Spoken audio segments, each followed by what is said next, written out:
No chance in hell for EU pipeline for Russia. It's off the table. Russia asserts that historical rightness is on our side.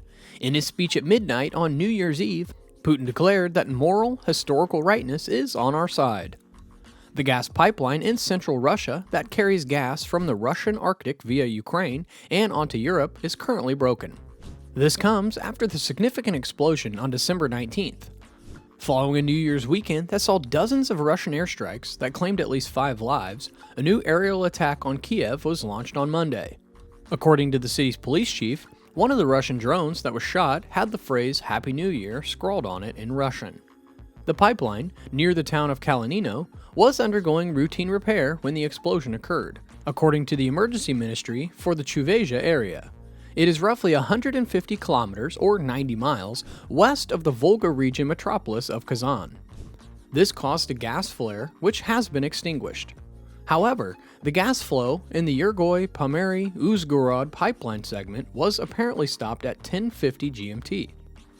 So let's dive into this breaking news in this video and discuss how crucial pipelines are to providing Europe with the gas it needs, as well as how the explosion affected Ukraine shortly before Christmas. Before we begin, please click the like button below, subscribe to the channel, and watch all the way through. Russia has been relentlessly using drones and missiles to assault Ukrainian cities since the beginning of October, and on December 16th, a significant number of missiles were launched. The country's electricity grid was intended to be brought down by this missile launch in order to deprive the populace of heat and other essentials during the chilly winter. Prior to Monday's assault, however, Russia had never sent out such a large fleet of drones overnight. It's probably because Russian commanders have discovered how much easier it is to find and shoot down the loud, slow-moving Iranian drones that they've been utilizing during the day. The following day, a local Gazprom branch released a statement claiming that the explosion had caused gas to be diverted to different pipes. The main route for Russian gas to travel to Europe is this pipeline, which was built in the 1980s. It crosses into the Ukraine at the Suez metering station, and Gazprom had earlier stated that it planned to pump 43 million cubic meters of gas to Europe via Ukraine through the Suez a few days later. 155 billion cubic meters of natural gas that Europe will import from Russia in 2021 are only 5.4% of the total at this rate. For the next winter, the European Union has acquired considerable natural gas reserves. As a result, costs have drastically decreased during the past few months. The flow of Russian pipeline gas into Europe, which historically met the great majority of the continent's gas needs, has been significantly cut due to the crisis in Ukraine. As a result, in the meantime, Europe has been devouring Russian LNG. According to Wall Street Journal, the bloc's purchase of Russian liquefied natural gas has surged by 41% over the previous year, up until August, given that the European Union has just banned the shipment of Russian oil by the sea. On December 5th, the European Union and the United Kingdom banned the import of crude oil by sea from Russia. This is the most major step that has been taken to date to stop receiving money from the export of the fossil fuels. It is a big step away from supporting Russia's ruthless invasion of Ukraine. In 2021, Russia sold 30% of its oil production to the EU, which also bought more than 50% of all Russian exports. And the first major penalty on Russia's oil and gas exports has been the European Union's prohibition on oil shipments from Russia by sea. The European Union earlier forbade the import of coal, which is a significant move with much less severe economic repercussions. The main consumer of Russian oil has historically been the European Union. Up until November 2022, it actually remained the direct importer. Before the embargo took effect, European buyers' hesitation caused oil from Russia to be discounted by 20 to 30%. As oil prices decreased and the discounts stayed steady in November, the cost of a barrel of Russian crude oil dropped to $60 to $65.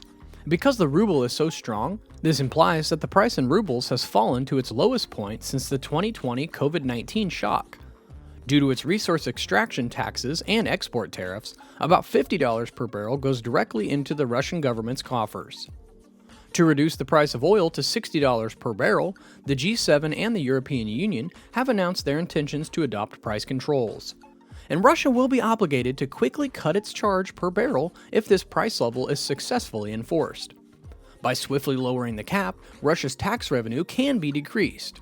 And the explosion has had effects on Ukraine as well, as the energy situation there is currently critical in the Kyiv region.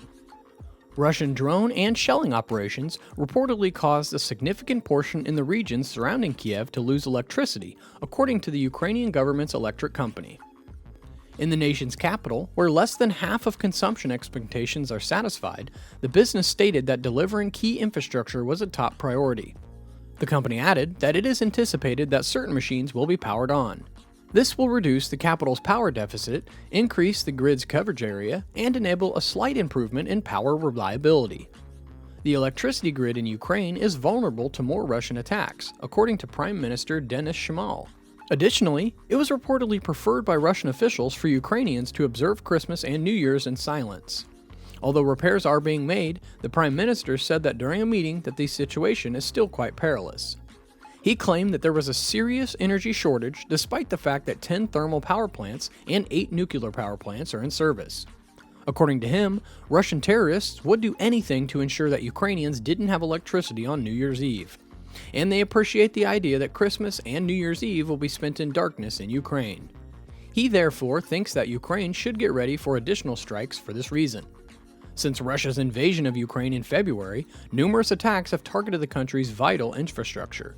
According to a tweet from Mikhailo Podolak, Russia has no longer any military objectives. Instead, it is attempting to kill as many civilians as it can and destroy more civilian infrastructure.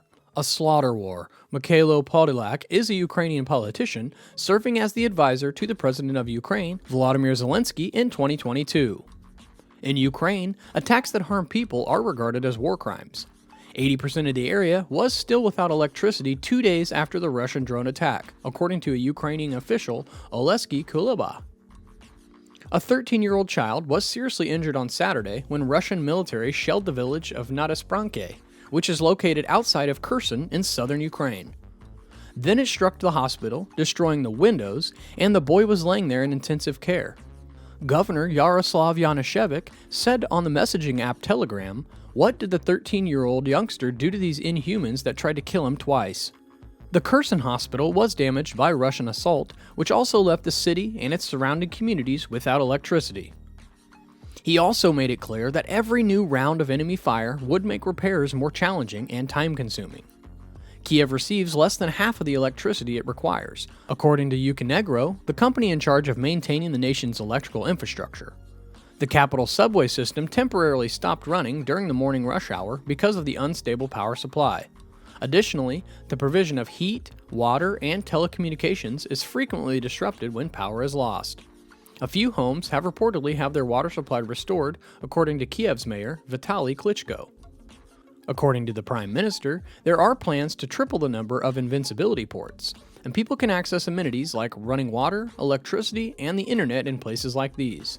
There are currently 5,000 such points. During the fall and early winter, natural gas consumption in the European Union fell by a fifth. The target was set by the European Commission using the forecasts for the worst-case scenario. In this case, Russia cuts off all gas supplies either ahead of or during a bitterly cold winter. Governments also impose energy-saving regulations, such as the recommendation that heating be set at 19 degrees or lower and air conditioning at 20 degrees or higher. The most popular heating fuel in the European Union is natural gas, which is also used to produce some electricity. President Volodymyr Zelensky of Ukraine predicted triumph for the war-torn nation in 2023. But his Russian counterpart, Vladimir Putin, used his New Year's address to mobilize the population behind the military of the front lines of the special military operation. Regarding peace, the West has lied. It was getting ready to attack and is now cunningly utilizing Ukraine and its people to weaken and split Russia. Vladimir Putin remarked, "We have never permitted this, and we will never permit anyone to do this. We will win for our families and for Russia." So what do you think of this attack? Who will ultimately win out, in your opinion, since both of them are claiming victory? Please share your opinions on this in the section below. This concludes the video. I appreciate you staying until the very end. Thank you for watching, and we'll see you again for more interesting videos like this.